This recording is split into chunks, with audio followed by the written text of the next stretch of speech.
Assalamualaikum warahmatullahi wabarakatuh. Kami daripada kumpulan 6 akan membentangkan berkaitan dengan globalisasi dan industri makanan segera dari aspek perbahasan etika.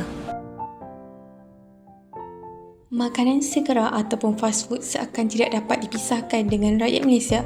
Sekiranya terdapat pembukaan restoran ataupun cawangan baru, ianya pasti akan menarik perhatian semua. Walaupun terpaksa menunggu, para pelanggan sanggup beratur dalam tempoh yang lama. Kebanyakan restoran makanan segera ataupun fast food berlumba-lumba untuk memenuhi kehendak pelanggan. Berdasarkan kepada portal rasmi My Health Kementerian Kesihatan Malaysia KKM melalui National Health Morbidity Survey yang telah dijalankan pada tahun 2011 telah mencatatkan sebanyak 27.2% rakyat Malaysia yang berumur 18 tahun ke atas adalah obesiti. Ini menunjukkan peningkatan berbanding dengan 14% pada tahun 2006. Daripada statistik tersebut, seramai 4.4 juta populasi dewasa di Malaysia adalah obesiti, menjadikan Malaysia negara tertinggi mempunyai kadar obesiti di kalangan negara-negara Asia Tenggara.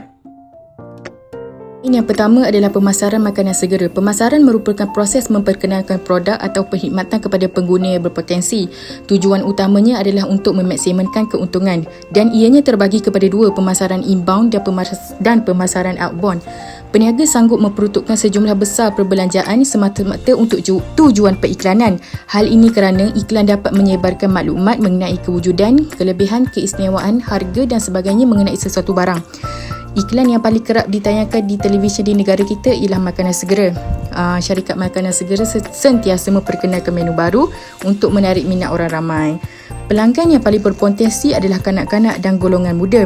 Di sesetengah negara, kerajaan cuba menghadkan pengambilan makanan segera. Contohnya di Malaysia, kerajaan menghalang iklan semasa slot kanak-kanak dimainkan, iaitu iklan makanan segera, dan di England, kerajaan ingin melarang penubuhan kedai makanan segera berhampiran sekolah, tetapi ada setengah pihak membuat keputusan untuk menyaman kerajaan. Hal ini kerana terbukti iklan dapat meningkatkan lagi pemasaran makanan segera. Poin yang kedua adalah obesiti.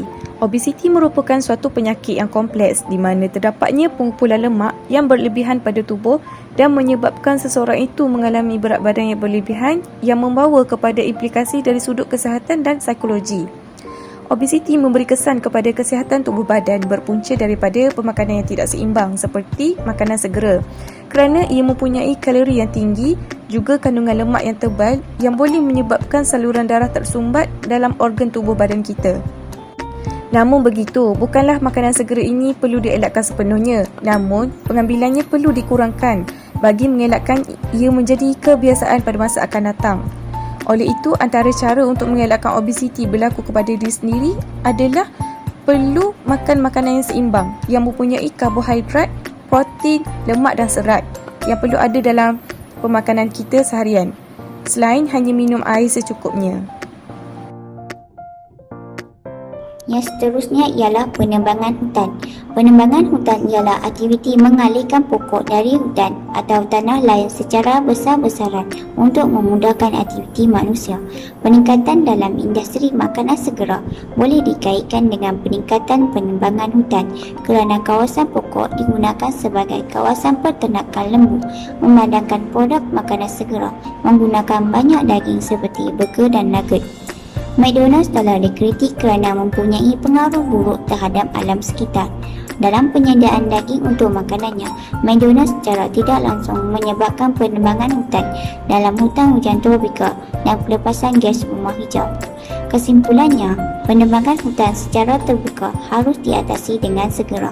Syarikat industri makanan segera seharusnya mengurangkan pengeluaran komoditi yang fokuskan kepada daging lembu, dan kerajaan perlulah menetapkan piawaian alam sekitar yang bahari. Kesimpulannya, makanan segera atau fast food ini telah menyebabkan timbulnya pelbagai isu. Dalam hal ini, pelbagai langkah telah diambil bagi mengatasi isu ini. Akan tetapi, adalah menjadi tanggungjawab setiap individu untuk mengurangkan pengambilan makanan segera dalam kehidupan mereka. Sekian sahaja daripada kami. Terima kasih.